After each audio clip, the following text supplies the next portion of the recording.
Vamos a hablar de tromboembolismo de pulmón. Vamos a hablar brevemente, hacer una breve introducción a tromboembolismo de pulmón, pero nos vamos a centrar básicamente en los métodos complementarios para el diagnóstico, ¿sí? La trombosis se produce por alguna de las alteraciones de los mecanismos involucrados, que es lo que conocíamos como tríada de Virchow, el daño endotelial, estasis sanguíneos e hipercoagulabilidad. Es decir, que cualquier factor que nos lleve a esta situación va a ser predisponente para trombosis. En el tromboembolismo pulmonar tenemos una lista larga, ¿no? La insuficiencia cardíaca, el embarazo, obesidad, todas situaciones que producen estasis sanguíneos, tumores intraabdominales, compresión externa. El accidente cerebrovascular, otra causa de estasis sanguíneo, los estados posquirúrgicos, parapléjicos, la inmovilización prolongada, varices venosas, anemia falciforme, síndrome antifosfolipídico, déficit de antitrombina 3, estas últimas son estados de hipercoagulabilidad, la neoplasia que produce un estado de hipercoagulabilidad, anticonceptivos orales, lo mismo, y la coagulación intravascular diseminada. La presentación clínica del tromboembolismo pulmonar es variable. Lo típico, el cuadro típico es la disnea, dolor pleurítico y la opresión torácica, pero no siempre se presenta así.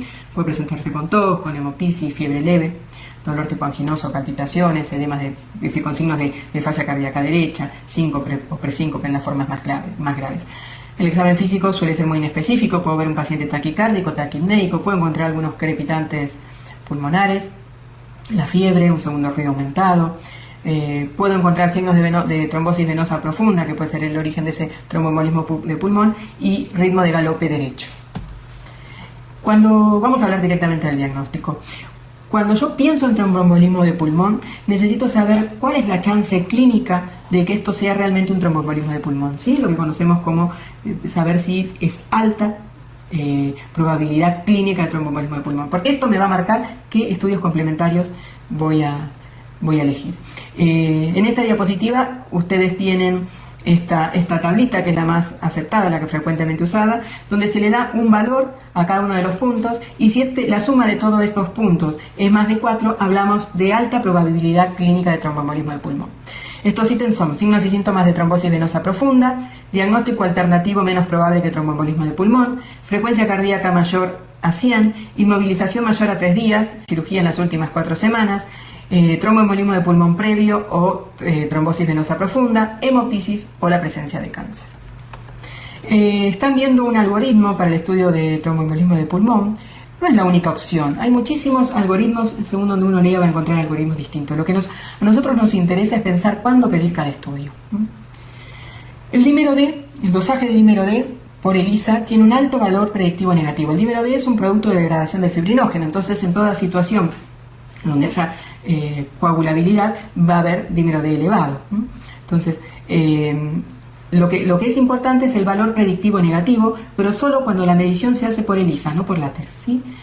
Entonces, un dímero D negativo nos permite descartar tromboembolismo de pulmón en baja probabilidad de tromboembolismo pulmonar o en moderada, esto es más discutido, pero nunca en alta. Es decir, cuando tengo alta chance clínica de tener un tromboembolismo de pulmón, según el cuadrito que vimos hace pocos segundos, no voy a pedir dímero D.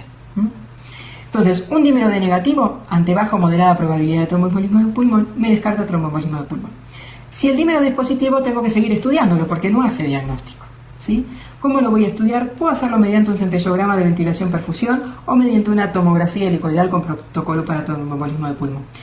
Una tomografía positiva o un centello de ventilación-perfusión de alta probabilidad diagnostican tromboembolismo de pulmón. Si el centellograma de ventilación-perfusión es normal y la tomografía es normal, descarto tromboembolismo de pulmón. Pero si estos estudios no son concluyentes, voy a tener que continuar estudiando. La arteriografía es el gold estándar en tromboembolismo de pulmón, pero como es un estudio invasivo, solamente se lo deja cuando no pudo hacer diagnóstico por otro método. Con respecto al ecodoppler de miembros inferiores, solo es de utilidad cuando el paciente tiene signos clínicos de trombosis venosa profunda de miembros inferiores. Y el ecocardiograma me puede servir para ver falla cardíaca derecha, consecuencia del tromboembolismo de pulmón, o para ver la presencia de trombos en la cavidad cardíaca, que puede ser el origen del tromboembolismo. El tratamiento del tromboembolismo de pulmón es la anticoagulación con heparina. Se puede iniciar simultáneamente los anticoagulantes orales. Una vez que hay estabilidad del RIN, se suspende la anticoagulación, se suspende el heparin y solo se deja la medicación oral. En pacientes que está contraindicada la anticoagulación oral, se puede utilizar un filtro de vena cava inferior, y en pacientes con tromboembolismo de pulmón masivo, es decir, con shock, debe evaluar la necesidad de fibrinolíticos.